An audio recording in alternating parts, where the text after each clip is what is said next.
Hello viewers, আসসালামু আলাইকুম। আজকে তৈরি করছি ডিমের বরফি বা ডিমের পাতিসা। একই রকম প্রসেস। তো ডিমের বরফি বলা ভালো হবে, কেননা সবাই এই নামে বেশি চেনেন। তো এর আগেও আমি একবার করেছিলাম, কিন্তু আজকে আমি আরও সহজভাবে আপনাদেরকে দেখিয়ে দিচ্ছি।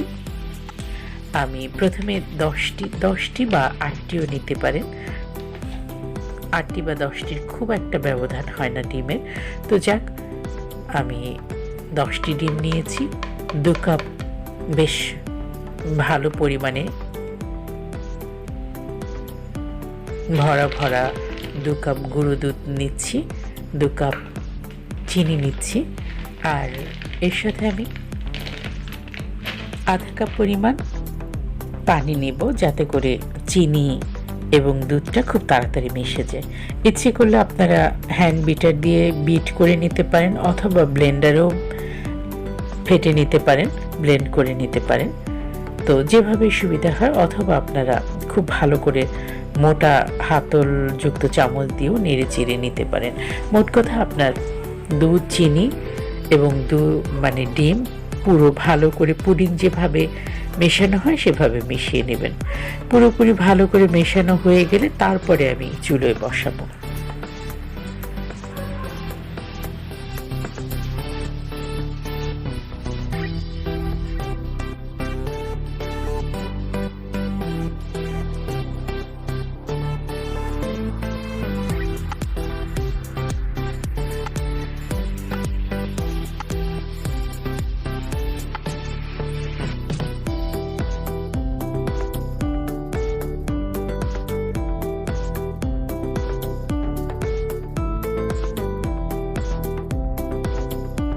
খুব ভালো করে ফেটানো হয়ে গেলে এরপরে আমি ঘি দিব। ঘিও আমি 1.5 কাপের মতো দিব।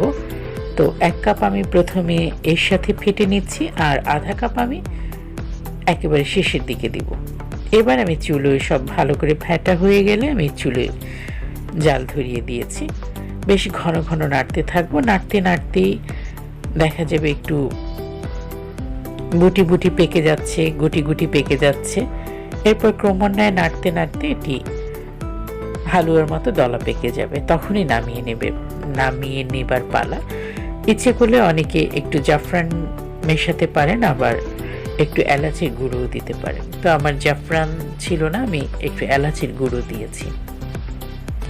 বেশ কিছুটা সময় লাগবে, আর খুব ঘন ঘন নাড়তে হবে যাতে তলা লেগে না ধরে, তাহলে একটা পোড়া গন্ধ আসলে খেতে ভালো লাগবে না।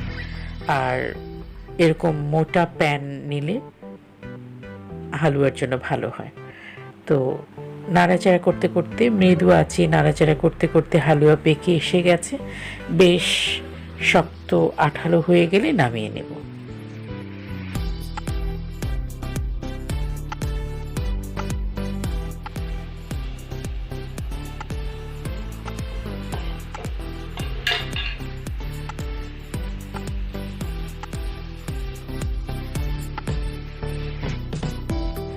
আমি প্রথমে 1 কাপ ঘি দিয়েছিলাম, এখন বাকি আরো আধা কাপ ঘি দিয়ে দিলাম।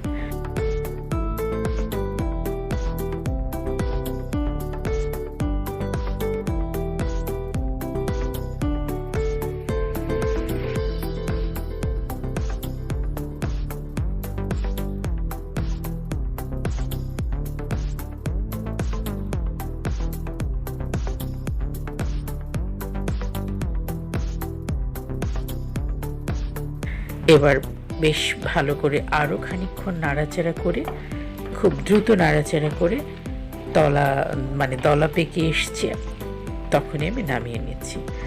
এদিকে আমি যে ট্রেতে বা যাতে করে কাটবো, বোর্ড বা ট্রে যাই নেই না কেন, তো সেটি খুব ভালো করে একটু পলি ব্যাগ এবং ঘি দিয়ে মেখে রাখতে হবে।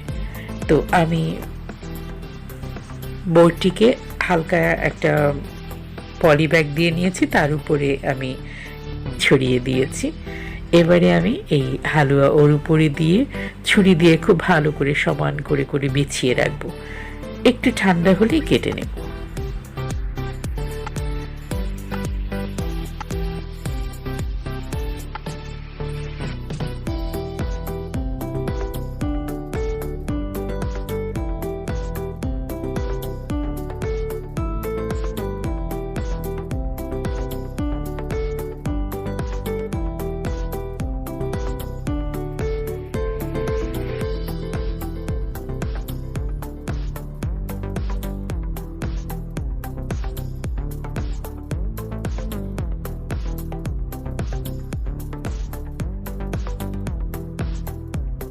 তো তৈরি হয়ে গেল আমার ডিমের বরফি।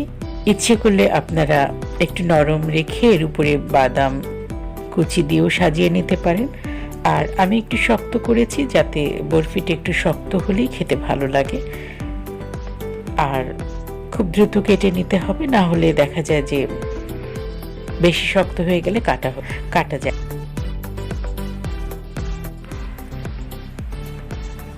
কাটার পরে ইচ্ছে করলে শেপটা আর একটু ভালো করে নিতে পারেন।